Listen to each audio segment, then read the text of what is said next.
Sir మొదటిగా school education నుంచి district education officer గారు రాబోయే 4 సంవత్సరాల్లో ఏమేమి చేస్తారు? పైకి రండి, రెడీగా ఉండాలి.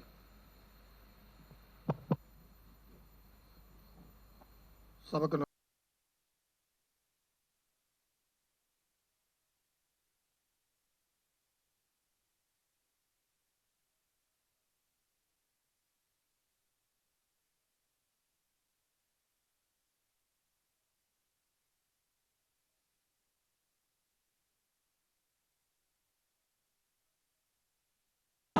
మన రాష్ట్ర ముఖ్యమంత్రి స్కూల్ ఎడ్యుకేషన్ సంబంధించి intermediate education, district vocational education, graduation, technical and higher education, only ఈ రోజు ఎడ్యుకేషన్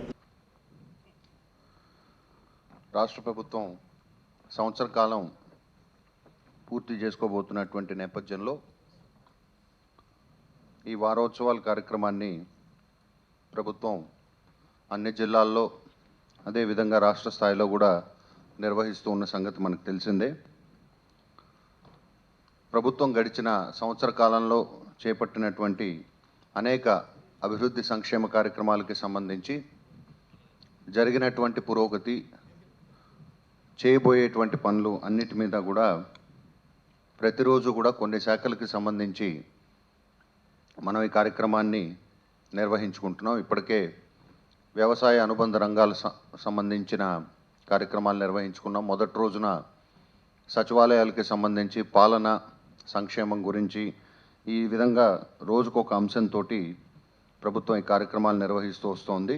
అయితే మన జిల్లాలో కూడా ఈ కార్యక్రమాలు మొదటి రోజు నుంచి కూడా ఉదయం పూట గౌరవ ముఖ్యమంత్రి గారి సందేశం, అదేవిధంగా వారు వివిధ లబ్ధిదారులతోటి హెడ్ క్వార్టర్స్లో ఇంటరాక్ట్ అవుతున్నటువంటి లైవ్ ప్రసారాలని మనం చూస్తూ వస్తున్నాం. మధ్యాహ్నం పూట మన జిల్లాకి సంబంధించి జరుగుతున్నటువంటి కార్యక్రమాలు, పురోగతి పైన మనందరం కూడా సమీక్షించుకుంటున్నాం. ఈరోజు మన పాలన మీ సూచన కార్యక్రమంలో భాగంగా విద్యకి సంబంధించిన అంశాన్ని ఈరోజు తీసుకున్నాం. కార్యక్రమానికి ముఖ్య అతిథులుగా విచ్చేసినటువంటి గౌరవ జిల్లా మంత్రి గారు అవన్ శ్రీనివాస్ గారికి, అదేవిధంగా Andhra university vice chancellor Prasad Reddy గారికి, వేదిక పైన ఉన్న గౌరవ పార్లమెంట్ సభ్యులు, కార్యక్రమానికి విచ్చేసినటువంటి శాసనసభ్యులు, శాసన మండలి సభ్యులు, అదేవిధంగా పుర ప్రముఖులు అందరికీ కూడా, లబ్ధిదారులకి, వివిధ శాఖలకు చెందిన అధికారులందరికీ కూడా హృదయపూర్వక నమస్కారాలు. కార్యక్రమంలో మనం ప్రతి విద్య అనేది చాలా ఎక్స్టెన్సివ్ సబ్జెక్ట్. ఇది మనకి విద్యాశాఖకు సంబంధించి పాఠశాల విద్య, స్కూల్ ఎడ్యుకేషన్, మనం ఒక పక్కన ప్రాథమిక విద్య, అదేవిధంగా బోధనాంశాలు, మిడ్ డే మీల్స్ కానీ, అదేవిధంగా మనకి నాడు నేడు కార్యక్రమాలు కానీ, వీటన్నిటికీ సంబంధించి స్కూల్ ఎడ్యుకేషన్ అయితే, స్కూల్ ఎడ్యుకేషన్ తర్వాత intermediate education, collegiate education, technical education and higher education, వివిధ విభాగాలతోటి చాలా విస్తారంగా ఉండేటువంటి మంత్రిత్వ శాఖ ఇది. దీంట్లో మనం ఒక్కసారి గడిచిన సంవత్సర కాలంలో చూస్తే రాష్ట్ర ప్రభుత్వం, గౌరవ ముఖ్యమంత్రి గారు అత్యంత పెద్దపీట విద్య ఆరోగ్యానికి వేయటం జరిగింది. విద్యలో మనం చూస్తే అత్యంత మౌలిక సదుపాయాలు అయినటువంటి పాఠశాల నిర్మాణం, పాఠశాలలో కూడా ఏదో నూతన భవనాలు నిర్మించి వదిలేయటం కాకుండా ఒక 9 అంశాలు చాలా స్పష్టంగా ముఖ్యమంత్రి గారు నిర్దేశించి, దానికి సంబంధించి 3 దశల్లో రాష్ట్ర వ్యాప్తంగా ఉన్నటువంటి 45,000 పాఠశాలల్ని కూడా మనకి పూర్తి స్థాయిలో వాటి రూపురేఖలు మార్చాలి అన్నది ముఖ్యంగా మనకి ముఖ్యమంత్రి గారు ఇచ్చినటువంటి ప్రధాన లక్ష్యం.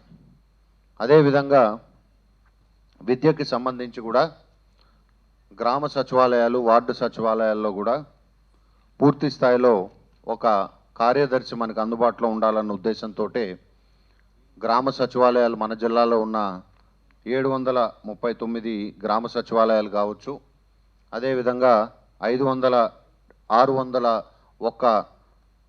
వార్డు సచివాలయాలు కావచ్చు, వీటన్నిటిలో కూడా ప్రత్యేకంగా విద్య కోసం ఒక ఎడ్యుకేషన్ అసిస్టెంట్ని కూడా నియమించడం జరిగింది. అయితే ఈ సచివాలయాలు మీకు తెలుసు ప్రభుత్వానికి సంబంధించి పాలనకి సంబంధించి ఒక పునాది లాంటివి. ప్రతి గ్రామీణ ప్రాంతాల్లో ప్రతి 2000 జనాభాకి ఒక సచివాలయం, అదేవిధంగా పట్టణ ప్రాంతాల్లో ప్రతి 4000 మందికి ఒక సచివాలయం ఏర్పాటు చేసుకున్నాం. ఈ ఎడ్యుకేషన్ అసిస్టెంట్స్ ఎవరెవరైతే ఈ సచివాలయాల్లో పనిచేస్తున్నారో వీళ్ళందరూ కూడా ఎప్పటికప్పుడు ఆ కుటుంబాలకి సంబంధించి ఉన్నటువంటి విద్యా అవసరాలు కానీ, బడి బయట ఉండే పిల్లలు కానీ, అదేవిధంగా ఆ ప్రాంతంలో ఉన్నటువంటి ప్రాథమికోన్నత, అదేవిధంగా హయ్యర్ ఎడ్యుకేషన్, హై స్కూల్స్, వీటన్నిటినీ కూడా ఎప్పటికప్పుడు కూడా వీటిని మానిటర్ చేయటం జరుగుతుంది. ప్రత్యేకంగా ఈ పాఠశాలల కోసమే మనకి నాడు నేడు కార్యక్రమం కింద దాదాపు 300 కోట్ల రూపాయలు ఒక్క మన జిల్లాలోనే మనం రాబోయే 2 మాసాల్లో ఖర్చు చేయబోతున్నాం. వచ్చే జూలై నాటికి, అంటే ఇప్పుడు మనం మే నెలాఖరుకు వచ్చాం, మరి బ్యాలెన్స్ 2 మాసాల్లో కూడా ముమ్మరంగా పనులు చేపట్టి దరిదాపుగా 1100 పాఠశాలలకి సంబంధించిన ఈ 9 వసతి సదుపాయాలు ఏవైతే కాంపౌండ్ వాల్ నిర్మాణం కానీ, ఎక్స్టర్నల్ పెయింటింగ్స్ కానీ, లోపల ఏర్పాటు చేయవలసిన ఫ్యాన్స్ అండ్ లైట్స్ కానీ, టాయిలెట్స్ కానీ, డ్రింకింగ్ వాటర్ కానీ, ఇటువంటివన్నీ కూడా మౌలిక సదుపాయాలన్నీ కూడా గుడ్ క్వాలిటీ బ్లాక్ బోర్డు కానీ వీటన్నిటినీ కూడా మూడో వంతు పాఠశాలలకి ఈ సంవత్సరం మనం పూర్తి చేసుకుంటున్నాం. రాబోయేటువంటి 2 సంవత్సరాల్లో కూడా 1/3 లెక్కన 3 సంవత్సరాల్లో అన్ని పాఠశాలలకి కూడా ఈ 9 రకాల మౌలిక వసతులన్నీ కూడా సమకూరే విధంగా మనం చేపట్టాలన్నది ముఖ్యమంత్రి గారి ఆలోచన. అదేవిధంగా టీచర్స్కి సంబంధించి అన్ని విధాలుగా వసతి సదుపాయాలు ఈ స్కూల్లో అత్యంత ప్రమాణాలతోటి, మంచి ప్రమాణాలతోటి బోధనాంశాలు వారికి పిల్లలకి చెప్పే విధంగా ఈ బ్లాక్ బోర్డ్స్ కానీ, టీచింగ్ మెటీరియల్, అదేవిధంగా టీచర్ ట్రైనింగ్ మెటీరియల్ మీద కూడా ముఖ్యమంత్రి గారు బాగా ఎంఫసైజ్ చేస్తున్నారు. ఒక పక్క క్వాలిటీ స్కూల్స్లో మనకి క్వాలిటీ టీచింగ్ ఉండాలి, అదేవిధంగా స్కూల్ ఇన్ఫ్రాస్ట్రక్చర్ బాగా మెరుగుపడాలన్న 2 ఆబ్జెక్టివ్స్ తోటి మనం ముందుకెళ్తున్నాం. రెండవది మనం చూస్తే జగనన్న అమ్మఒడి కార్యక్రమం కింద పాఠశాలకి వెళ్ళే ప్రతి పిల్లవాడిని ఎంకరేజ్ చేయాలి. ఎందుకంటే విద్యకు సంబంధించి మనకు ఉన్నటువంటి అతిపెద్ద సమస్య డ్రాప్ అవుట్ రేట్స్. 6 సంవత్సరాల నుంచి 14 సంవత్సరాల్లో పిల్లలందరూ కూడా యూనివర్సల్ ఎలిమెంటరీ ఎడ్యుకేషన్ పూర్తి చేసుకోవాలి. ఖచ్చితంగా ఈ 14 సంవత్సరాల వరకు కూడా ఎట్టి పరిస్థితుల్లో కూడా ఎడ్యుకేషన్ ఆగకుండా మనం ఒక రైట్ టు ఎడ్యుకేషన్ చట్టం కింద వీరికి కల్పించాం. అయితే చాలా సంవత్సరాల క్రితం ఈ యాక్ట్ వచ్చినప్పటికీ కూడా మనం ప్రతి సంవత్సరం కూడా చాలామంది ప్రైమరీ పూర్తి చేసుకుని డ్రాప్ అవుట్ అవటం కానీ, 6, 7 తరగతులు 6, 7, 8 చదివి డ్రాప్ అవుట్ అవటం కానీ, 10th కన్నా ముందే ముఖ్యంగా బాలికలకి సంబంధించి మనం ఈ ప్రాబ్లంని బాగా చూస్తూ ఉన్నాం. స్కూల్ గోయింగ్ గర్ల్ చిల్డ్రన్ ఎక్కువ సంఖ్యలో మనకి డ్రాప్ అవుట్ అవుతున్న నేపథ్యంలో ఒక ఫైనాన్షియల్ ఇన్సెంటివ్ కనుక ఆ తల్లులకి, అది కూడా తండ్రుల కన్నా కూడా తల్లులకి ఇచ్చినట్లయితే వారి దగ్గరుండి ఈ పిల్లలందరినీ కూడా పూర్తి స్థాయిలో ఎలిమెంటరీ ఎడ్యుకేషన్ పూర్తి చేసుకుంటారన్న ఉద్దేశంతో బడికి వెళ్ళేటువంటి పిల్లలందరికీ ఇచ్చే ఇన్సెంటివ్ మనకి అమ్మఒడి కార్యక్రమం కింద ప్రతి బెనిఫిషరీకి కూడా సంవత్సరానికి 15,000 రూపాయలు మనకి ఆ తల్లులకి సంబంధించిన 1st నుంచి 12th స్టాండర్డ్, అంటే 1 నుంచి 12 వరకు ఎంతమంది పిల్లలు ఉన్నా సరే ఈ బెనిఫిట్ని వారికి అందించాలన్న ఉద్దేశంతో ఇది నేరుగా వారి బ్యాంక్ ఖాతాల్లోకే పంపించేటువంటి కార్యక్రమాన్ని మనం సక్సెస్ఫుల్గా ఇంప్లిమెంట్ చేశాం. అదేవిధంగా దీని ద్వారా ముఖ్యంగా ఆ పేద బడుగు బలహీన వర్గాలకు చెందిన ఎవరైతే ఈ తల్లులు ఉన్నారో వీరికి ఒక ఫైనాన్షియల్ ఇన్సెంటివ్తో పాటు పిల్లల చదువులకు అయ్యేటువంటి ఖర్చులు కూడా ఉపయోగపడుతుందని చెప్పి మీకు తెలియజేస్తూ 3,91,822 మంది బెనిఫిషరీసు ఒక మన జిల్లాలోనే ఈ కార్యక్రమం కింద ఉన్నారంటే రాష్ట్ర స్థాయిలో ఏ స్కేల్లో ఈ ప్రోగ్రాం జరుగుతుందో మీరందరూ ఒక్కసారి గమనించాలి. దాదాపుగా 600 కోట్ల రూపాయలు మనం ఈ కార్యక్రమం కోసం ఖర్చు పెడుతున్నాం. ఈ ఇన్సెంటివ్ ద్వారా మనకు వచ్చిన ఫీడ్బ్యాక్ కూడా చాలా వైడ్ స్ప్రెడ్గా స్కూల్ డ్రాప్ అవుట్ అనేది మనకి తగ్గుతుందన్నది మనందరం గమనించవలసినటువంటి విషయం. అదేవిధంగా జగనన్న విద్యా కానుక దీనిలో భాగంగా స్కూల్కి వెళ్ళే పిల్లలందరికీ బ్యాగ్స్ కానీ 3 జతలు యూనిఫామ్స్ కానీ సాక్స్ అండ్ షూస్ కానీ నోట్బుక్స్ టెక్స్ట్ బుక్స్ అదేవిధంగా బెల్ట్స్ ప్రాపర్గా వారికి ఒక గౌరవప్రదంగా పిల్లలందరూ కూడా స్కూల్కి ఆ స్కూల్కి కావాల్సినటువంటి అన్ని బుక్స్ యూనిఫామ్స్ని కూడా ప్రభుత్వం జగనన్న విద్యా కానుక రూపంలో వీరికి మనం స్టూడెంట్స్ అందరికీ కూడా స్కూల్కి వెళ్ళే టైంకి అందించే కార్యక్రమం. అదేవిధంగా ప్రతి గవర్నమెంట్ స్కూల్లో కూడా మిడ్ డే మీల్ అనేది మనం చాలా సంవత్సరాలుగా అమలవుతున్నటువంటి కార్యక్రమం. అయితే చాలా నిధులు అదేవిధంగా దానికి ఒక ప్రాపర్ స్ట్రక్చర్ లేకపోవటం, చాలా సంవత్సరాలుగా బకాయిలు ఉండిపోవటం, బడ్జెటరీ సపోర్ట్ లేకపోవటం మూలాన ఈ మిడ్ డే మీల్ కార్యక్రమం కూడా చాలా వరకు నిర్వీర్యం అవటమే కాకుండా చాలా చోట్ల మనకి నాసిరకమైనటువంటి లేదా లో క్వాలిటీ లో న్యూట్రిషియస్ తక్కువ పోషక విలువలు ఉన్నటువంటి భోజనం మనం పిల్లలకు అందిస్తూ వచ్చాం. దీన్ని గమనించినటువంటి ముఖ్యమంత్రి గారు పొద్దున కూడా దీని మీద చాలా సుదీర్ఘంగా ముఖ్యమంత్రి గారు ప్రసంగించారు. వారు స్వయంగా మెనూనంతా కూడా అధికారులతోటి చర్చించి ఎక్కడెక్కడైతే పిల్లలు భోజనం చేస్తున్నారో స్కూల్స్లో అక్కడ మనకి మ్యాక్సిమం న్యూట్రిషన్ ఉండే విధంగా ఎగ్స్ ఎక్కువగా ఎగ్ న్యూట్రిషన్ మనకి protein and other immediate needs of the body అందుతాయి కాబట్టి అందులో పిల్లలు ఎదిగే వయసులో ఉన్నప్పుడు మ్యాక్సిమం న్యూట్రిషన్ అందాలన్న ఉద్దేశంతో జగనన్న గోరుముద్దలు కార్యక్రమంలో భాగంగా మనం ఇప్పుడు మిడ్ డే మీల్ని సమూలంగా మెనూ మార్చడమే కాకుండా వారికి వారంలో ప్రతిరోజు కూడా డిఫరెంట్ మెనూ తోటి మనం భోజనం ఇవ్వడమే కాకుండా ఎగ్స్ కూడా ఆల్ వర్కింగ్ డేస్లో ఎగ్స్ ప్రొవైడ్ చేసే విధంగా వారికి ఈ మెనూను కూడా ఫిక్స్ చేయడం జరిగింది. వారంలో సోమవారం నుంచి శనివారం వరకు కూడా పూర్తి స్థాయిలో మారిన మెనూని మనం కూడా మన జిల్లాలో 21 జనవరి 2020 నుంచి దీన్ని అమల్లోకి తీసుకొచ్చాం. సో ఈ మారిన మెనూ ద్వారా వాళ్ళు కూడా కొంతమంది పిల్లలు సీఎం గారితో ఇంటరాక్ట్ అవుతూ చాలా సంతోషాన్ని ఎక్స్ప్రెస్ చేయటం జరిగింది.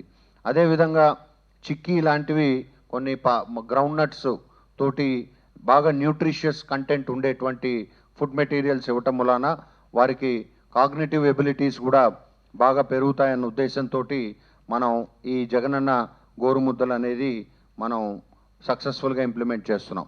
వీటన్నిటినీ కూడా ఫుడ్ టెండరర్స్ కానీ ఫుడ్ కాంట్రాక్టర్స్ కానీ వీళ్ళందరినీ కూడా పూర్తి పారదర్శకంగా రివర్స్ టెండరింగ్ కార్యక్రమంలో భాగంగా మనం వీళ్ళందరినీ కూడా ఫైనలైజ్ చేయటం, పారదర్శకంగా స్టేట్ లెవెల్లోనే టెండర్ బిడ్ డాక్యుమెంట్స్ కూడా ఫైనలైజ్ చేసి చాలా ట్రాన్స్పరెంట్గా ఈ కార్యక్రమాన్ని అమలు చేస్తున్నామని చెప్పి మీ అందరికీ తెలియజేస్తున్నాను. అదేవిధంగా యూనివర్సిటీస్కి సంబంధించి కూడా వీసీ గారు ఇక్కడే ఉన్నారు. అనేక అంశాలు ముఖ్యమంత్రి గారు తీసుకుంటున్నటువంటి వివిధ డెసిషన్స్ వివిధ శాఖలకి సంబంధించిన డెసిషన్స్లో భాగంగా యూనివర్సిటీ ఎడ్యుకేషన్ మనకి one of the oldest and one of the most prestigious university మన జిల్లాలో ఆంధ్ర యూనివర్సిటీ రూపంలో ఉంది. ఆల్మోస్ట్ ఆల్ డిపార్ట్మెంట్స్ తోటి నడుస్తున్నటువంటి యూనివర్సిటీకి సంబంధించి కూడా అనేక సార్లు దీన్ని గ్లోబల్ మ్యాప్లో పెట్టాలి. లాస్ట్ టైం మనకి ముఖ్యమంత్రి గారు ఇక్కడికి వచ్చినప్పుడు కూడా ఆంధ్ర యూనివర్సిటీ ఫంక్షన్ రిలేటెడ్ ఆయన ఆ రోజు కూడా పలు అనౌన్స్మెంట్స్ చేసి వారికి కూడా ఫైనాన్షియల్ సపోర్ట్తో పాటు వారి ఆకాంక్ష కూడా యూనివర్సిటీని ఒక గ్లోబల్ స్టేజ్లో మనం నిలబెట్టాలన్నది బలంగా ముఖ్యమంత్రి గారు కూడా ప్రకటించడం జరిగింది. అదేవిధంగా కాలేజెస్కి సంబంధించి కూడా ఈ స్కాలర్షిప్స్ మోస్ట్ ఇంపార్టెంట్ జగనన్న వసతి విద్యా దీవెనకి సంబంధించి పోస్ట్ మెట్రిక్ కాలేజ్ హాస్టల్సే భాగంగా అదేవిధంగా మన fee reimbursement of tuition fee ఏదైతే ఉందో ఈ 2 ప్రోగ్రామ్స్కి సంబంధించి ఇటీవలే గౌరవ మంత్రి గారి సమక్షంలో మనం జిల్లాలో ప్రారంభోత్సవ కార్యక్రమం చేశాం. ముఖ్యమంత్రి గారు కూడా ఆ రోజు వీడియో కాన్ఫరెన్స్ ద్వారా కొన్ని జిల్లాల్లో ఉన్నటువంటి బెనిఫిషరీస్ తోటి కూడా ఇంటరాక్ట్ అయ్యారు. ప్రైవేట్ కాలేజెస్ అదేవిధంగా గవర్నమెంట్ ఇన్స్టిట్యూషన్స్లో బాగా బకాయి పడ్డటువంటి ఈ ఫీ పేమెంట్స్ ఏవైతే ఉన్నాయో సింగిల్ స్ట్రోక్లో ముఖ్యమంత్రి గారు అన్నీ కూడా రిలీజ్ చేశారు. దీనికి మనం ఒకసారి మన చప్పట్లతోటి ముఖ్యమంత్రి గారికి కృతజ్ఞతలు తెలియజేయవలసినటువంటి అవసరం ఉంది. చాలా సాహసోపేతమైనటువంటి నిర్ణయం. కోవిడ్ కాలంలో కూడా మనకు అసలు ఆదాయం గణనీయంగా పడిపోయినటువంటి నేపథ్యంలో ఈ సాహసోపేతమైనటువంటి నిర్ణయం తీసుకుని అటు ప్రైవేట్ కాలేజెస్ని కూడా ఎంకరేజ్ చేస్తూ ఈ డెసిషన్ తీసుకోవటంతో పైగా ఈ డబ్బులు కూడా ఈ సంవత్సరం నుంచి కన్సర్న్డ్ స్టూడెంట్ యొక్క మదర్ అకౌంట్లోనే వేస్తామని ముఖ్యమంత్రి గారు ప్రకటించారు. దానివల్ల తల్లులు కూడా వారు కాలేజీకి విజిట్ చేసి ఫీజు కట్టినప్పుడు పేరెంట్స్ కూడా ఆ కాలేజీలో విద్యాబోధన ప్రమాణాలు ఏ విధంగా ఉన్నాయి, పిల్లవాడు ఏ విధంగా చదువుతున్నాడు అన్నది ప్రత్యక్షంగా వారికి కూడా ఒక అవగాహన కలుగుతుందన్న ఉద్దేశంతో ఈ నిర్ణయం తీసుకోవటం జరిగింది. ఇలా అనేక కార్యక్రమాలు విద్యాశాఖకు సంబంధించి ముఖ్యమంత్రి గారు తీసుకోవటంలో భాగంగా మనకు కూడా పాడేరులో మెడికల్ కాలేజ్ అనౌన్స్ చేసిన మాట మీ అందరికీ తెలిసిందే. 35 ఎకరాలు ఇప్పటికే గుర్తించి హ్యాండ్ ఓవర్ కూడా చేయటం జరిగింది. త్వరలో ఈ కరోనా పూర్తి స్థాయిలో మనకి సేఫ్ జోన్లోకి వచ్చిన తర్వాత ముఖ్యమంత్రి గారి చేతుల మీదుగా దీని శంకుస్థాపన కార్యక్రమం కూడా చేపట్టడం జరుగుతుంది. మరొక అసెట్ మనకి medical college, government medical college ఇప్పటికే ఆంధ్ర మెడికల్ కాలేజ్ మన జిల్లాలో ఉంది. మళ్ళీ ఇప్పుడు పాడేరు మెడికల్ కాలేజ్ కూడా రావటంతో మనకి ఆరోగ్యానికి సంబంధించి ఒక మంచి ముందడుగు పడినట్టుగా మనం చెప్పుకోవాలి. ఎందుకంటే ఈ ఏజెన్సీ ఏరియాలో ఎక్కువ ఆరోగ్యానికి సంబంధించినటువంటి సమస్యలు, అటు పౌష్టికాహార లోపం కానీ, గర్భిణీ స్త్రీలకు సంబంధించి మదర్ అండ్ చైల్డ్ హెల్త్లో బాగా పౌష్టికాహార లోపం పిల్లల్లో ఉండటమే కాకుండా గర్భిణీ బాలింతల్లో కూడా ఈ పౌష్టికాహార లోపం, మలేరియా, డెంగ్యూ, కొంతవరకు ట్యూబర్కులోసిస్ ఇటువంటి రోగాలు ఉన్న నేపథ్యంలో మెడికల్ కాలేజ్ మనకి పూర్తి రెసిడెన్షియల్ ఫెసిలిటీతో రావటం కూడా ఒక మంచి స్టెప్గా మనం చెప్పుకోక తప్పదు. సో పూర్తి స్థాయిలో అటు పాఠశాల విద్య నుండి ఇటు విశ్వవిద్యాలయం వరకు కూడా అన్ని ఆస్పెక్ట్స్ని కూడా సమగ్రంగా విద్య పట్ల వారికి ఉన్నటువంటి సాఫ్ట్ కార్నర్ ఏదైతే ఉందో ముఖ్యమంత్రి గారు ఇప్పటికే వారి కార్యక్రమాల ద్వారా గడిచిన సంవత్సర కాలంలోనే మనందరికీ కూడా తెలియజేయటం జరిగింది. తప్పకుండా వారి ఆశయాల మేరకు రాబోయే రోజుల్లో కూడా జిల్లా యంత్రాంగం ఈ కార్యక్రమాలన్నింటినీ కూడా మరింత పటిష్టంగా అమలు చేసి దీనికి సంబంధించిన లబ్ధిదారులందరికీ కూడా పూర్తి పారదర్శకంగా వారికి అందవలసినటువంటి ఆర్థిక లబ్ధి ఏదైతే ఉందో అది అందించడంతో పాటు విద్యాపరంగా విశాఖ జిల్లాని ముందుకు తీసుకెళ్లడంలో మేమందరం కూడా కష్టపడి పనిచేస్తామని చెప్పి మరొకసారి గౌరవ మంత్రి గారికి అదేవిధంగా ప్రభుత్వానికి కూడా తెలియజేస్తూ, ప్రభుత్వం ఇస్తున్నటువంటి ఈ 1 yearలో చేసినటువంటి కార్యక్రమాల పట్ల ఒకసారి మరి రివ్యూ చేసుకుని వాటితో పాటు ఇంకా రాబోయే సంవత్సరం ఏం చేయాలి అనేది మీ సలహాలు సూచనలు తీసుకోవడానికి ఈ కార్యక్రమం గౌరవ ముఖ్యమంత్రి గారు సో మన పాలన మీ సూచన పేరుతోటి 3 రోజులుగా కార్యక్రమాలు చేయడం జరుగుతుంది. దానిలో భాగంగా మరి మొట్టమొదటి రోజున గవర్నెన్స్ మీద, వెల్ఫేరు, అలా నిన్నేమో ఈ అగ్రికల్చర్ మీద, ఈ రోజున ఎడ్యుకేషన్ మీద, రేపేమో హెల్త్, ఇండస్ట్రీస్, ఇలా ఒక రోజు ఒక సబ్జెక్టు కొన్ని సబ్జెక్ట్స్ తీసుకుని వాటి మీద ఈ కరోనా సమయంలో కూడా చేయటం అనేది చాలా గొప్ప విషయం. ఎందుకనంటే మరి నేను కూడా చాలామంది ఈ 30 సంవత్సరాల జీవితంలో, రాజకీయ జీవితంలో చాలామంది ముఖ్యమంత్రులు చూశాను. జనరల్గా ఆ చైర్లో కూర్చోగానే చాలామంది ఫీలింగ్ ఏంటంటే అన్నీ మాకు తెలుసు, ఇంకా మేము వినాల్సింది ఏం లేదనుకుంటారు. కానీ మన ముఖ్యమంత్రి అలా కాదు. ఆయన అతి చిన్న వయసులోనే ఒక ప్రాంతీయ పార్టీ పెట్టడం, మరి సుదీర్ఘ పాదయాత్ర, మొట్టమొదటిగా దేశంలో ఆదిశంకరాచార్యుడు కన్యాకుమారి నుంచి కాశ్మీర్ వరకు నడిచినటువంటి వ్యక్తి భారతదేశం అంతా కూడా.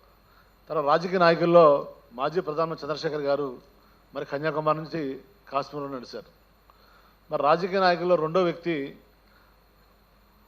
మరి అతి ఎక్కువ దూరం సుమారు 3648 కిలోమీటర్లలో పాదయాత్ర 14 నెలల పాటు చేసి మన రాష్ట్రంలో ఉన్నటువంటి ప్రజల యొక్క అన్ని వర్గాలు, అన్ని ప్రాంతాల యొక్క ప్రజల యొక్క కష్ట నష్టాలని స్వయంగా చూసి మరి ఆయన ఒక మంచి మనసు ఉన్నటువంటి మనిషి కాబట్టి మరి ఆయన దగ్గర ఒక గొప్ప హ్యాబిట్ ఏంటంటే ఆయన ప్రతిపక్ష నాయకుడిగా ఉన్నా, సీఎంగా ఉన్నా ఆయనకి మంచి విషయాలు అనుకున్నాయి ఎవరైనా చెప్పినా కానీ ఆయన నోటీస్కి వచ్చినా కూడా వచ్చే నోట్బుక్ పెట్టుకుని నోట్ చేసుకుంటారు ఆయన.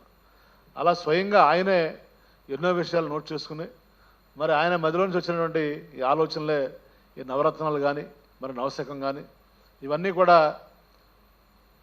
మరి మీరు చూశారు గతంలో ఎప్పుడు జరగలే చరిత్రలో.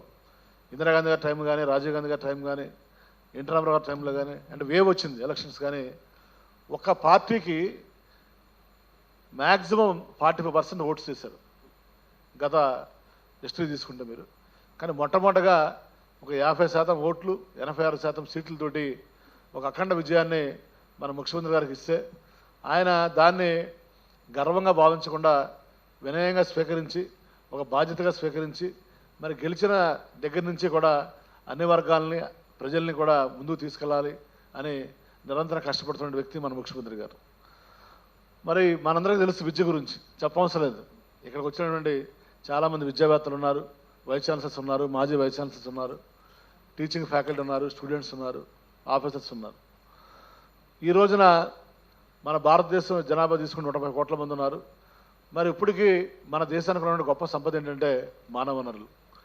మన 40% పైగా మరి యూత్.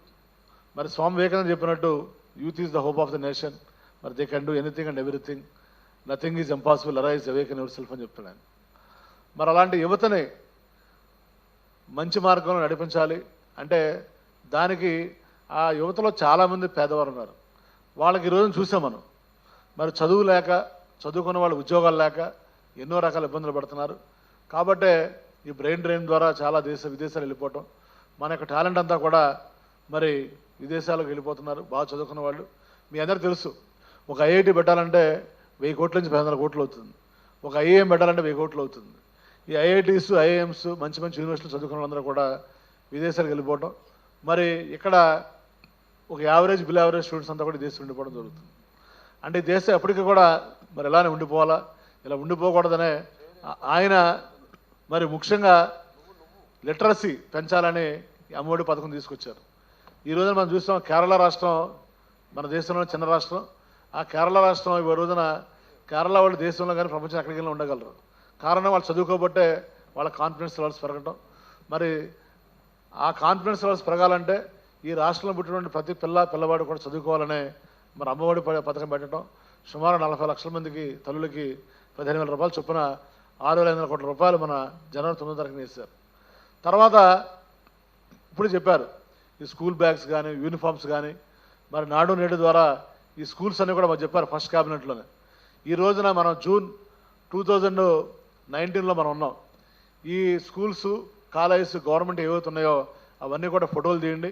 మళ్ళీ 2024లో వీటిల్ని ఈ గవర్నమెంట్ స్కూల్స్, కాలేజెస్ అన్నిటి కూడా ఈ కార్పొరేట్ స్కూల్స్, కాలేజెస్కి ధీటుగా మనం అభివృద్ధి చేసి ఈ 2024 నుంచి ఎలా ఉండాలంటే ఈ రోజున ప్రైవేట్ స్కూల్స్, కాలేజెస్లో కూడా లక్షల రూపాయలు డొనేషన్ కట్టి పేరెంట్స్ పిల్లల క్యూలో నుంచి ఉంటున్నారు.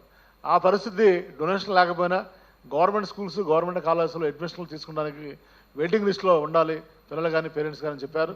మరి దాని ప్రకారమే ఈ రోజున బడ్జెట్లో కూడా ఎడ్యుకేషన్ డిపార్ట్మెంట్కి చాలా గత ప్రభుత్వానికి ఇప్పుడు కంపేర్ చేస్తే 4-5 రెట్లు ఎక్కువ బడ్జెట్ కేటాయించడం జరిగింది.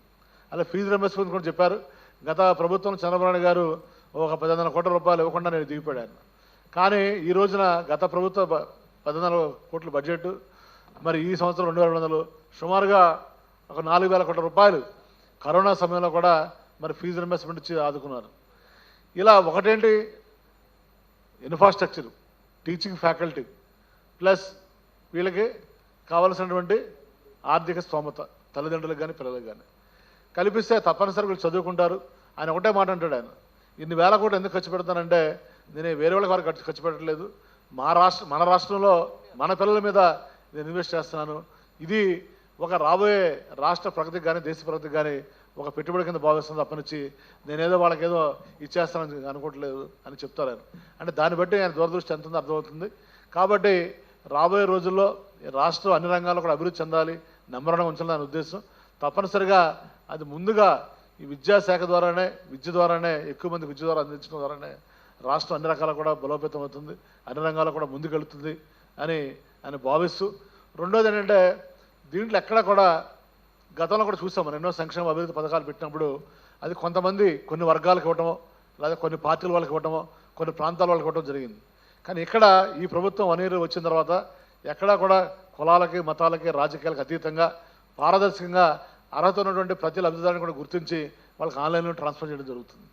వీటన్నిటితో పాటు మరి 12 నెలల కాలంలో కూడా 151 మంది ఎమ్మెల్యేలు ఇచ్చారు, 2 మంది లోక్సభ సభ్యులను ఇచ్చారు. మరి 25 మంత్రులు ఉన్నా కూడా ఏ ఒక్క వ్యక్తి మీద కూడా ఒక్కడు కూడా అవినీతి ఆరోపణ లేకుండా కూడా ప్రభుత్వాన్ని రాష్ట్ర ముఖ్యమంత్రిగా నడిపిస్తున్నారు. కాబట్టి మరి మీలాంటి చదువుకున్న విద్యావేత్తలు కానీ మేధావులు కానీ మీ అందరి యొక్క సలహాలు సూచనలు తప్పనిసరిగా రాష్ట్ర ప్రభుత్వానికి కావాలి. మీ అందరూ కూడా మరి ఎలాంటి స్వార్థం లేకుండా రాష్ట్రాన్ని అభివృద్ధి చేస్తున్న నాయకుడు జగన్మోహన్ రెడ్డి గారికి నాయకత్వాన్ని మనందరం కూడా బలపరచాల్సిన అవసరం ఉందని పెద్దలందరూ కూడా విజ్ఞప్తి చేసుకుంటూ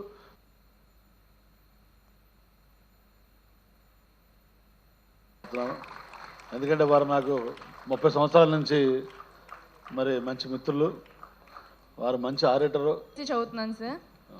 ఏం చదువు అనుకుంటున్నా, ఫ్యూచర్లో ఏమవుతుంది అనుకుంటున్నా? సివిల్ సర్వెంట్ అవ్వాలని. కొట్టండి, సప్లై కొట్టండి, గట్టిగా వస్తారా అమ్మ? గుడ్, ఆల్ ద బెస్ట్ అమ్మ. చెప్పు కలెక్టర్ గారు. సివిల్ ముందుగా వేదికను అలంకరించినటువంటి మంత్రివర్యులకు, జిల్లా కలెక్టర్ గారికి, వైస్ ఛాన్సలర్ గారికి నా హృదయపూర్వక నమస్సుమాంజలి. అండ్ నా తోటి విద్యార్థులందరికీ నా యొక్క శుభాకాంక్షలు. ముందుగా 1 సంవత్సరం సుపరిపాలనని కంప్లీట్ చేసుకున్న మన ప్రియతమ నేత జగన్మోహన్ రెడ్డి గారికి మరియు ఆంధ్రప్రదేశ్ ప్రభుత్వానికి శుభాకాంక్షలు తెలియజేసుకుంటున్నాను. 1 సంవత్సర కాలపు సుపరిపాలనని కంప్లీట్ చేసుకున్నారు. అయితే దీన్ని పురస్కరించుకొని మన పాలన మీ సూచన అనే ఈ కార్యక్రమాన్ని ఏర్పాటు చేయడం జరిగింది. ముందుగా ఇప్పటి వరకు మన పెద్దలందరూ చెప్పడం జరిగింది ఎలా చేశారు ఇవన్నీ. పదవిలోకి వచ్చిన 1 సంవత్సరంలోనే విద్యా దీవెన, వసతి దీవెన, అమ్మ ఒడి, జగనన్న గోరుముద్ద, జగనన్న విద్యా దీవెన ఇలాంటి ఎన్నో పథకాలని వచ్చిన 1 సంవత్సరంలోనే, అంటే మేనిఫెస్టోలో ప్రకటించిన 90% మొదటి సంవత్సరంలోనే ఆయన కంప్లీట్ చేయడం జరిగింది. సో విద్యార్థులందరి తరపు నుంచి అండ్ తల్లిదండ్రులందరి తరపు నుంచి మేము హృదయపూర్వకంగా జగన్ గారికి అండ్ ప్రభుత్వానికి నమస్సుమాంజలి తెలియజేస్తున్నాము. అండ్ మాకు ఇప్పుడు ఒక మంచి అవకాశం ఇచ్చారు. ఇప్పటి వరకు ఏ ప్రభుత్వం కూడా స్టూడెంట్స్తో ఇంటరాక్ట్ అయ్యి స్టూడెంట్స్ ఏం కోరుకుంటున్నారు, స్టూడెంట్స్ ఎలా ఉండాలి ఎడ్యుకేషన్ సిస్టమ్ అని కోరుకుంటున్నారు అనేది అడిగిన ఏ సీఎంని నేను ఎప్పుడు చూడలేదు సార్. ఫస్ట్ టైం నేను జగన్ గారినే చూశాను. స్టూడెంట్స్తో ఇంటరాక్ట్ అయ్యి వాళ్ళకి ఎలాంటి ఎడ్యుకేషన్ సిస్టమ్ కావాలనేది ఆయన అడగడం జరిగింది. మాకు మంచి అవకాశం ఇచ్చారు ఇందు మూలంగా. సో ఆ అవకాశాన్ని నేను యూజ్ చేసుకుంటూ కొన్ని సూచనలు ఇవ్వాలనుకుంటున్నాను సార్. అందులో మొదటిది, మేము ఇంటర్ నుంచి ఇప్పటి వరకు ప్రతి కరికులంలో కూడా ethics and human values and environmental studies అనేవి మేము చదువుకుంటున్నాం సార్. కాకపోతే అవి కేవలం కరికులంకి మాత్రమే పరిమితమై ఉంటున్నాయి సార్. అంటే దానికి స్పెసిఫిక్గా టీచర్స్ ఉండట్లేదు, దాన్ని ఒక ఇంపార్టెంట్ ఆస్పెక్ట్గా తీసుకోవట్లేదు సార్. కేవలం ఒక పాస్ అవ్వడానికి మార్క్స్ ఉండాలి అంతవరకు మాత్రమే తీసుకుంటున్నారు తప్పితే వాటిని పిల్లల్లోకి ఇమిడే విధంగా చెప్పే వాళ్ళు ఎవరూ లేరు సార్. ఇప్పుడు మనకి హ్యూమన్ వాల్యూస్ అవసరం ఎంతగానో ఉంది. ల్యాక్ ఆఫ్ వాల్యూస్ వల్లే నిర్భయ, దిశ లాంటి కేసులు అనేవి మన రాష్ట్రంలో తొంగి చూస్తున్నాయి. సో ఖచ్చితంగా ఈ హ్యూమన్ వాల్యూస్ అనేవి డెవలప్ అవ్వాలి. అండ్ ఇంకా ఎన్విరాన్మెంటల్ స్టడీస్ అంటే వాటికి కూడా జస్ట్ చెప్తున్నారు తప్పితే దానికి సంబంధించిన ఆస్పెక్ట్స్ ఏవి మా చేత చేయించట్లేదు. అండ్ మన వైజాగే మనం ఫేస్ చేసాం. హుదూద్ అండ్ పశ్చిమ బెంగాల్ లాంటి రాష్ట్రాలు అంఫాన్ వంటి తుఫాన్లు వాటిని ఫేస్ చేసాం. అండ్ ఇప్పుడు కరోనాతో మనం పోరాడుతున్నాం. ఇలాంటి వాటికి మెయిన్ రీజన్ ఎకో సిస్టమ్ అనేది దెబ్బతిన్నాం. సో ఈ హ్యూమన్ వాల్యూస్, ఈ ఎన్విరాన్మెంటల్ స్టడీస్ అనేవి మనం తరగతి గదిలోనే రూపుదిద్దుకోవాలి సార్. ఎందుకంటే దేశ అభివృద్ధి అనేది తరగతి గదిలోనే రూపుదిద్దుకుంటుంది. సో అలాంటి విషయాలన్నింటినీ కూడా కరికులంలో యాడ్ చేయాలని, వాటిని ఎఫెక్టివ్గా టీచ్ చేయాలని, వాటికి సంబంధించిన ఆస్పెక్ట్స్, యాక్టివిటీస్ అన్నీ కూడా మాకు కల్పించాలని మేము కోరుకుంటున్నాం.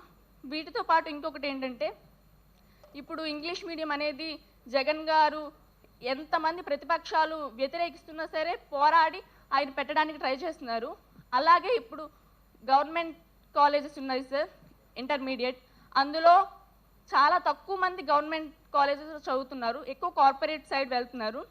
దానికి main reason EAMCET coachings, JEE main coachings and medicine coachings వల్ల ఆ కోచింగ్ అనేది గవర్నమెంట్ కాలేజెస్లో లేకపోవడం వల్ల వాళ్ళు కార్పొరేట్ కాలేజ్కి వెళ్ళాల్సి వస్తుంది. సో గవర్నమెంట్ కాలేజెస్లో కూడా వాటిని పెట్టి మాకు ఉన్నత విద్యను అందించి మాకు తోడ్పడతారని మేము అనుకుంటున్నాం. అండ్ మాకు నమ్మకం ఉంది కంప్లీట్గా. ఆ నమ్మకంతోనే మేము ఇక్కడికి వచ్చి చెప్తున్నాం. Thank you so much sir. దేశంలోనే ఎక్కడ లేనటువంటి సంక్షేమ పథకాలు మన ఆంధ్రప్రదేశ్ ప్రభుత్వం ప్రజలందరికీ అందిస్తుంది. అందులో మొదటగా మనం చూసుకుంటే ప్రత్యేకంగా విద్య, ఆరోగ్యం మీద ప్రత్యేక దృష్టి పెట్టారు మన సీఎం గారు జగన్మోహన్ రెడ్డి గారు.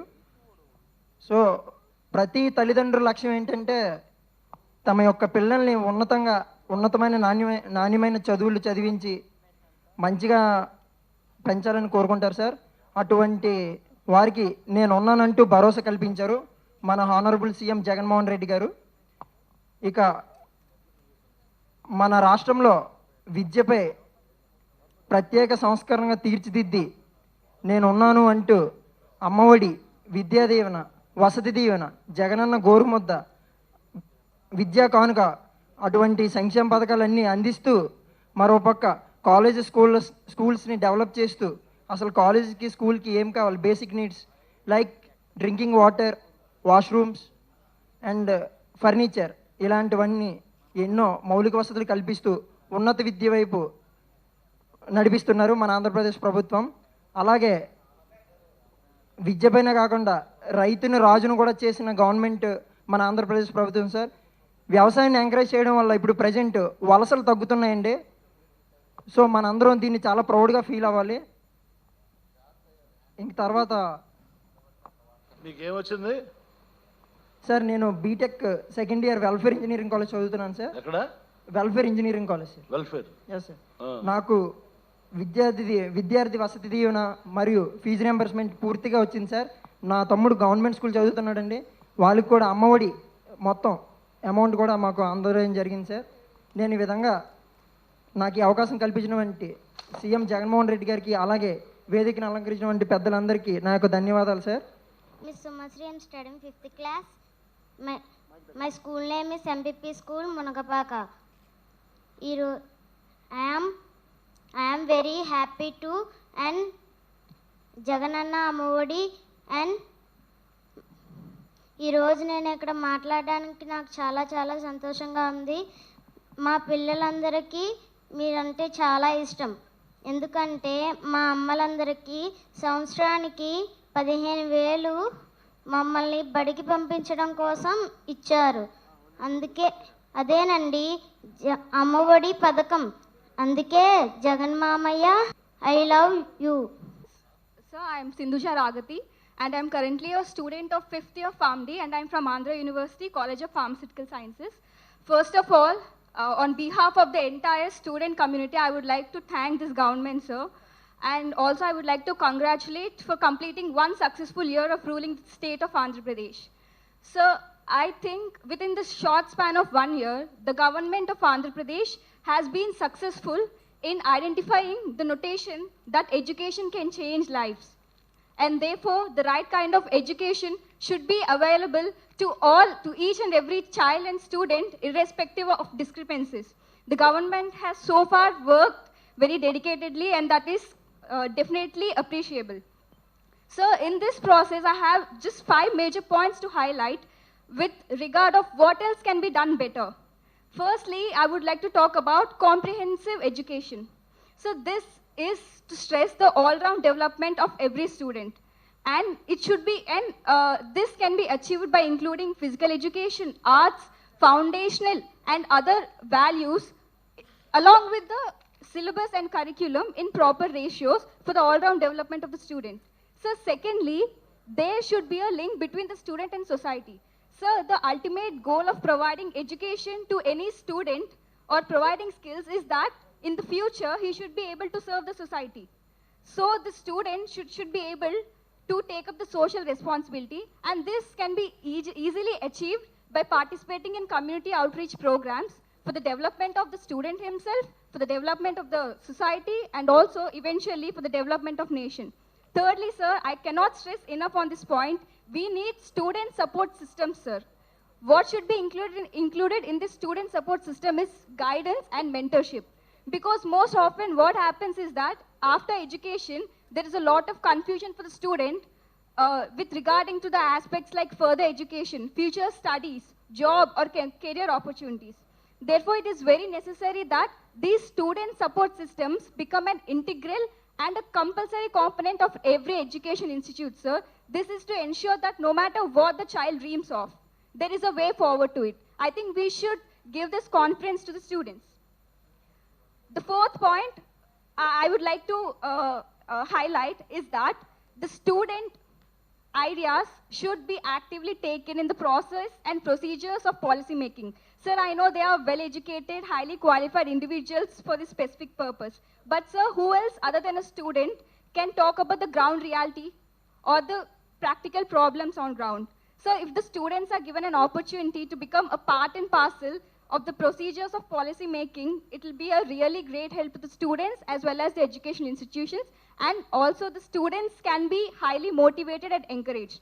So lastly, I would conclude saying, no matter this vision of inclusive, holistic and value-based education has always been there, but the question of how to achieve it has been a constant question. So I would like to say, no matter how many new changes we come up with, no matter how many new schemes we come up with, the key to progress and success lies in implementation of these policies or schemes, sir. If the implementation part is worked upon with new innovation and ideologies, I'm sure all the other remaining issues will be addressed.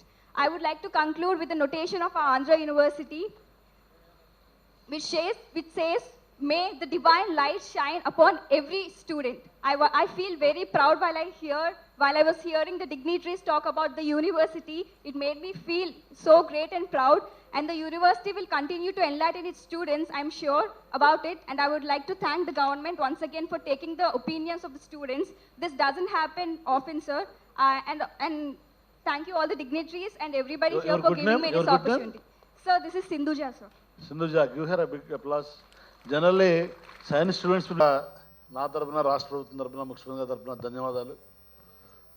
ముఖ్యంగా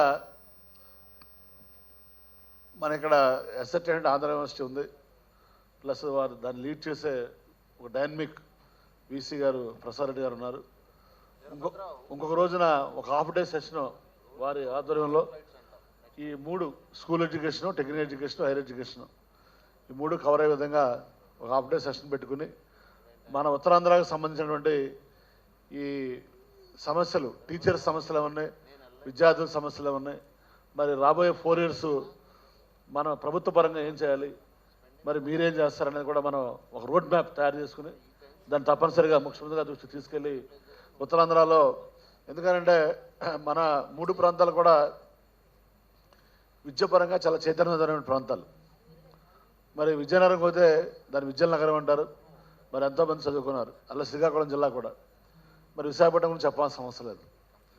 మరి తప్పనిసరిగా ఈ 3 జిల్లాల workshop మన VC గారి ఆధ్వర్యంలో ఒకటి మనం తయారు చేసి ఒక రోడ్ మ్యాప్ తయారు చేద్దాం. పెద్దలందరూ ఉన్నారు కాబట్టి మరి ఇంకొకసారి ఇక్కడికి వచ్చినటువంటి పార్టిసిపేట్స్ అందరికీ కూడా మరి ఈ బెనిఫిషరీస్ కానీ మీ అందరికీ ముఖ్యమంత్రి గారి ఉద్దేశం ఉంటానమ్మా, ఆయన ఎప్పుడు కూడా ఒక రాష్ట్రానికి ముఖ్యమంత్రిలాగా ఆలోచించడు, ఒక మనసున్నటువంటి మనిషిలాగా స్పందించే వ్యక్తి. దానికి ఒక చిన్న ఉదాహరణ చెప్పి నేను ముగిస్తాను. మరి మాకు అసెంబ్లీ సెషన్స్ జరుగుతున్నాయి. మరి నా అదృష్టం కొద్దీ నాకు ఇద్దరితో కలిసి పనిచేసే అవకాశం దొరికింది, రాజశేఖర్ గారితో, వాళ్ళ నాన్నగారితో, ఈయనతో కూడా. అసెంబ్లీ సెషన్స్ జరుగుతుంటే మీ అందరూ తెలుసు, ఒక వెటనరీ డాక్టర్ని పక్క రాష్ట్రంలో ఒక 4 లారీ డ్రైవర్లు మరి రేప్ చేసి చంపేశారు. మరి 48 అవర్స్లోనే సెషన్స్ జరుగుతున్నప్పుడు ఎవరు చెప్పలేము, ఎవరు ఎమ్మెల్యేలు కానీ, మంత్రులు కానీ, మీడియా కానీ ఎవరు. మరి ఆయనకైనా స్పందించి మా అందరిని పిలిచి ఇలా జరుగుతుండా పోతే దీనికి మరి ఏంటి, దీనికి అంత ఎక్కడ ఉందని అడిగితే వాళ్ళు చెప్పారు, ఏదో నిర్భయ యాక్ట్ ఉంది అవి అని. మరి ఇవన్నీ ఉన్నా కూడా ఎందుకు జరుగుతున్నాయి, ఎక్కడో వ్యవస్థలో లోపం ఉంది, దీన్ని మనం సరిదిద్దాలి.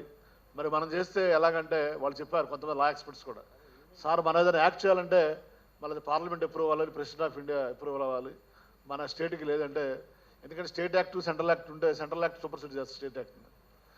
అయితే చేద్దాం, మనం చేసి పంపిద్దాం, వాళ్ళు చేస్తారు, ఎందుకు చేయరు, మంచి పని చేద్దాం ఉన్నప్పుడు తప్పనిసరిగా చేస్తారని మరి వారికే వారు ఇనిషియేట్ తీసుకుని ఒక ఆడపిల్లలకి తండ్రిలాగా ఆయన స్పందించి, మరి ఎందుకంటే హైదరాబాద్లో అక్కడ కూడా కాలేజెస్ ఉన్నాయి, మా పాప కూడా రోజు అదే రూట్లో వెళ్తుంది, జనరల్గా మీ అందరూ తెలుసు, ఇప్పుడు ఎవరైనా కానీ ఎంత కారులో వెళ్ళినా వాళ్ళ కారు రిపేర్ అయిపోయింది అనుకోండి, ఏం చేస్తాం మనం? ఏం చేయలేం కదా.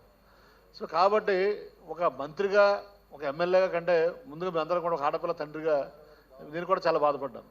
మరి ఆయన కూడా అలానే స్పందించి దేశంలో ఏ ముఖ్యమంత్రి చేయని విధంగా ఒక దిశ యాక్ట్ తీసుకొచ్చి అసెంబ్లీలో బిల్ పాస్ చేసి మరి పార్లమెంట్కి పంపించినటువంటి మొట్టమొదటి ముఖ్యమంత్రి దేశంలో వైఎస్ జగన్మోహన్ రెడ్డి గారు. ఎందుకు చెప్తానంటే ఒక లీడర్కి ఒక హ్యూమన్ ఫేసు, ఒక హ్యూమన్ యాంగిల్, స్పందించే మనసు ఉంటే తప్పనిసరిగా సమాజంలో ప్రతి ఒక్కరికి మంచి జరుగుద్ది అనేది నా భావన. అలాగా ఇంకా విద్య గురించి చెప్పవలసిన దానికి మరి ఆయన స్వయంగా చూశారు, చాలామందిని పొద్దున కూడా చెప్పారు. ఒక గోపాల్ అనే వ్యక్తి ఆ స్టూడెంట్ సూసైడ్ చేసుకుని ఫీజు కట్టలేకపోతే దానికి స్పందించి మరి ఆయనే ఈ రోజున దానివల్ల ప్రభుత్వానికి సుమారు 1000 కోట్ల రూపాయలు ఎక్కువ అవుతుంది. ఎందుకని ఫుల్ ఫీజు రింబర్స్మెంట్ చేయాలంటే అది మామూలు విషయం కాదు.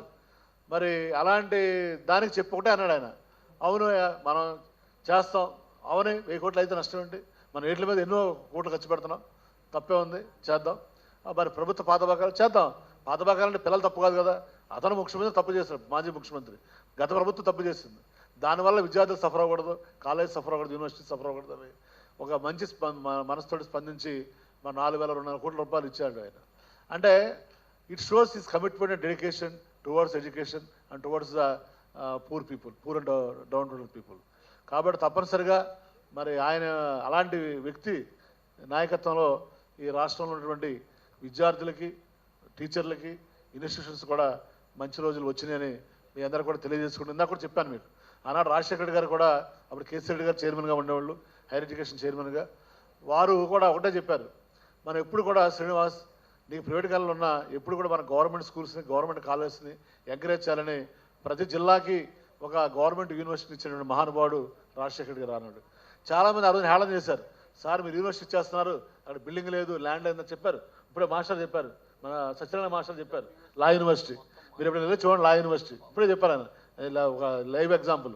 No land, no building, no funds, but you give the permission to the law university. Like that every డిస్టిక్లో యూనివర్సిటీ ఇచ్చారు. ఈ రోజున కొన్ని లక్షల మంది పేద విద్యార్థులు ఆ యూనివర్సిటీలో, ఆ గవర్నమెంట్ కాలేజీలో చదువుకుంటున్నారు. కాబట్టి తప్పనిసరిగా మరి రాబోయే రోజుల్లో పేదవారికి ఉచితమైనటువంటి, నాణ్యమైనటువంటి విద్యని అందించి ఈ రాష్ట్రాన్ని ఆర్థికంగా బలోపేతం చేయాలన్నదే మన ముఖ్యమంత్రి గారి ఉద్దేశం. తప్పనిసరిగా నాయకత్వంలో మరి సార్ లాంటి మన ప్రసాద్ రెడ్డి గారు, మిగిలిన professors, vice chancellors, former vice chancellors అందరూ వచ్చారు. మరి మీరు కూడా చాలామంది వచ్చారు.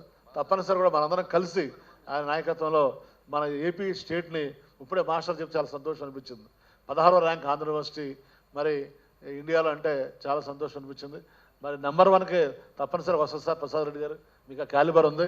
మరి రాబోయే రోజుల్లో టాప్ 5 యూనివర్సిటీస్లో మన కంట్రీలో మన యూనివర్సిటీస్ ఉండాలని, మన ఎడ్యుకేషన్ ఇన్స్టిట్యూట్స్ ఉండాలని, మన పిల్లలు కూడా దేశ విదేశాల్లో రాణించాలని మనస్ఫూర్తిగా కోరుకుంటూ మరి ఇంత సమయం ఇచ్చినటువంటి జిల్లా కలెక్టర్ గారికి, జిల్లా అధికారులకి అందరికీ కూడా పేరు పేరున, అలా జిల్లా ప్రజాప్రతినిధులు, మరి ఈవిడ అరకు ఎంపీ గారమ్మ మాధవి గారు మరి చాలా ఇష్టం ముఖ్యమంత్రి గారికి, జగన్మోహన్ రెడ్డి గారికి.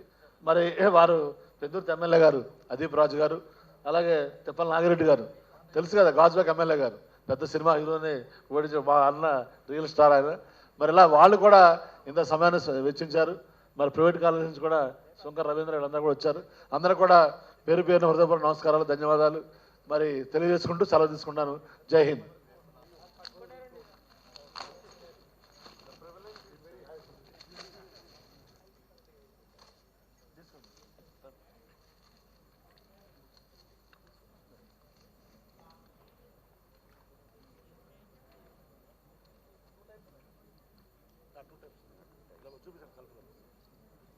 On our suggestion only they have designed, sir.